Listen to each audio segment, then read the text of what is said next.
Assalamualaikum warahmatullahi wabarakatuh. Hari Ahad, pagi ni ada kelas. Semalam ada sembang dengan friends lah tentang korban. Sekarang ni insyaAllah Rabu depan Hari Raya Haji, Hari Raya Korban. Dekat Malaysia ni budaya kita terbalik. Kalau dalam Islam sepatutnya Hari Raya Korban kita sambut yang paling meriah. Kita berhabis untuk berkorban. Tapi kat Malaysia ni budaya Melayu ni pelik sikit. Dia berhabis untuk berhari raya puasa Aidilfitri. Dia berhabis macam tu. Even berpuasa pun dia ultimate dia untuk menyambut hari raya. Bukan berpuasa untuk menjadi lepas puasa, lepas Ramadan tu jadi lebih baik sebagai orang Islam. Kebanyakannya berpuasa untuk sambut hari raya. Sebab tu ada kalau daripada bulan puasa tu sepatutnya lebih ibadat. Ya, bulan puasa dia lebih banyak cari extra income untuk sambut hari raya. Jadi ibadat pun kurang. Hanya puasa je lah. Sepatutnya bulan puasa ni lebih ibadat. Sebab tu hari raya korban ni kita sepatutnya berhabis untuk hari raya korban. Sebab perayaan paling utama sepatutnya hari raya korban. Yang saya ada sembang adalah kadang orang ada merungut kan. Kita dengar lah, korban ni mahalnya berkorban kan. Makin mahal lah. Nak senang korban yang murah lah kat luar negara dan sebagainya. Itulah, lupa kan konsep tu, nama pun berkorban. Berkorban ni maksudnya kita nak buat satu yang extra. Kita nak lepaskan satu yang kita suka.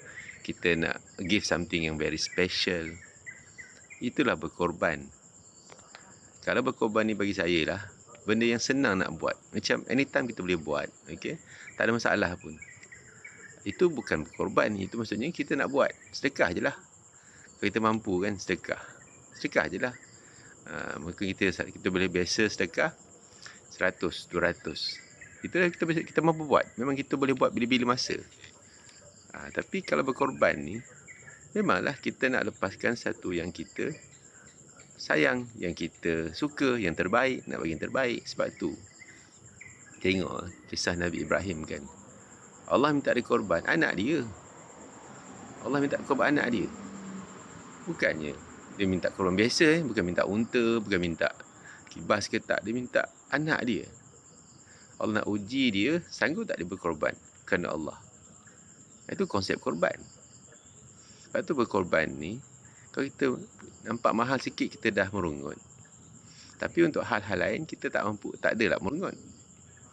Kan korban sekarang ni, dia sekarang ni dalam 800-900 lah, satu bahagian. Kalau kita tengok balik belanja kita throughout the year tu, how much kita spend untuk benda-benda dunia ni, untuk setahun tu. Bayangkan kalau kita simpan 100 sebulan. Niat kita untuk berkorban. Boleh je sebenarnya. Tapi kita fikir keseronokan dunia, kepuasan dunia dengan pengorbanan untuk Allah, untuk akhirat. Itulah kita punya pendirian. Lebihkan dunia ataupun lebih akhirat. Bila hal-hal akhirat kita berkira sangat. Bila hal-hal dunia berhabis, kita tak kisah. Tak merungut pun. Hal-hal dunia memang kita tak kisah. Itulah namanya berkorban.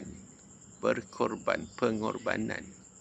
Nabi Ibrahim, Allah minta korbankan anak dia sendiri. Anak dia. Nak tunjukkan pengorbanan tu bukanlah benda yang mudah. Kalau senang bukanlah nak berkorban. Itu sajalah. Nak murah pergi korban overseas lah, murah sikit. Tang korban nak murah. Okey, tak mampu tak apa, korban ni bukan wajib. Tak mampu tak apa. Kan banyak lagi sedekah. RM1, RM2, sedekah boleh juga kan. Nak buat ibadat ni jangan banyak merungut. Kalau kita buat satu kerana Allah, kita tak boleh merungut banyak kan. Allah ni, Allah bagi kita, Allah minta sikit je. Itu je. Sebab bila Allah kita buat apa yang Allah suruh ni, Allah akan beri lebih lagi.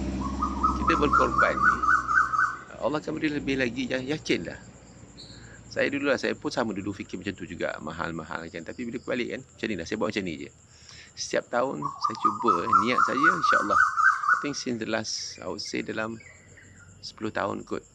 Saya niat setiap kali, saya ingat Syekh kata, insyaAllah kita akan mula berkorban. Kita akan niat tahun ni, tahun depan niat berkorban. Dan niat korban tahun ni, tahun depan, korban tahun ni, tahun depan kita niat nak korban. InsyaAllah. Macam mana pun, bila surau ke apa, kebuka je korban, saya tu register. InsyaAllah. Masa tu duit tak ada lagi pun nanya. Tapi sampai masa je, ada. Itu je lah. Itulah konsep dia. Okay, so berkorban ni, nama pun berkorban. Hari raya korban ni, simbolik je pengorbanan. Pengorbanan ni bukanlah satu yang mudah. Okay, jadi, bila kita kena Allah ni, okay, jangan kita anggap susah tu sebagai masalah. Okay, jangan kita anggap susah tu, bila nak buat kerana Allah ni, memang susah ni bukan jangan anggap sebagai masalah. Anggaplah sebagai kita punya semangat untuk memenuhi perintah Allah, dan kita akan dapat rahmat Allah. So jangan mengeluhlah sebab banyak mahal kita mahal ke. Dia kerana Allah ni kan, Allah akan curahkan semula dengan rezeki yang melimpah insya-Allah. Cuma kita yakin atau tak yakin sajalah. InsyaAllah kita sama-sama kita menyambut Hari Raya Korban tahun ni, insyaAllah. Assalamualaikum warahmatullahi taala wabarakatuh.